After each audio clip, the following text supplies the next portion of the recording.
नमस्कार मित्रांनो, उन्हाळ्याचा मे महिना चालू आहे.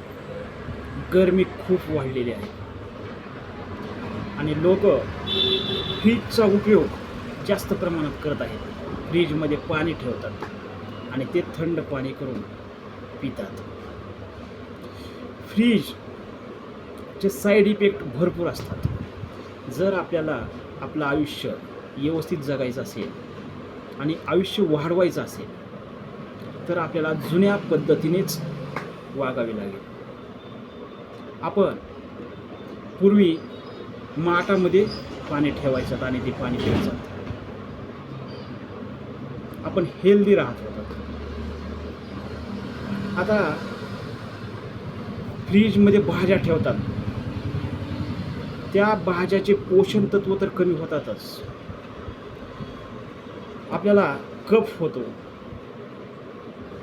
कोल्ड, नंतर आपल्याला कॅन्सर सुद्धा होण्याची शक्यता असते. आपलं डायजेस्टिव्ह सिस्टीम ही धीमी होते आणि थंड पाणी पिल्यानंतर आपल्याला हृदयाचे सुद्धा प्रॉब्लेम होऊ शकतात.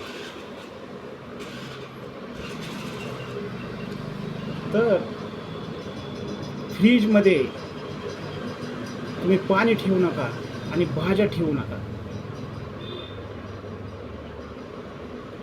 आणि काही तर लोक, काही बिनडोक बाया असतात, त्या काय करतात, 2 रुपयाची भाजी फ्रीजमध्ये ठेवतात आणि दिवसभर आणि रात्रभर फ्रीज चालू ठेवतात.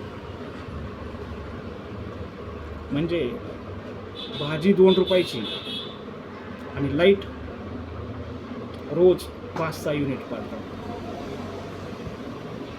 हे पण एक नुकसानच आहे. बरं, हे नुकसान आपण क्लिअर करू, पण हेल्थ रिलेटेड जे आपल्याला नुकसान होतात हे भरून आणता येणार नाही. म्हणून आपण जुन्या पद्धतीने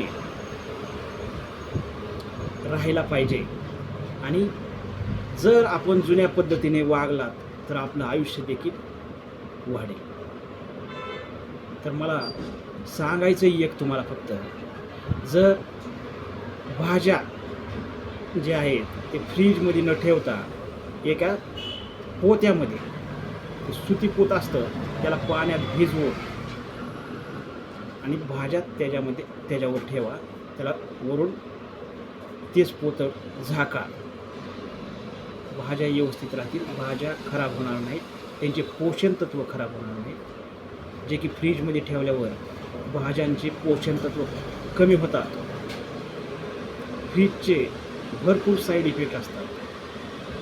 आपल्याला कफ अँड कोल्ड होऊ शकतो. नंतर डायजेस्टिव्ह सिस्टीम आपली धीमी होते आणि यामुळे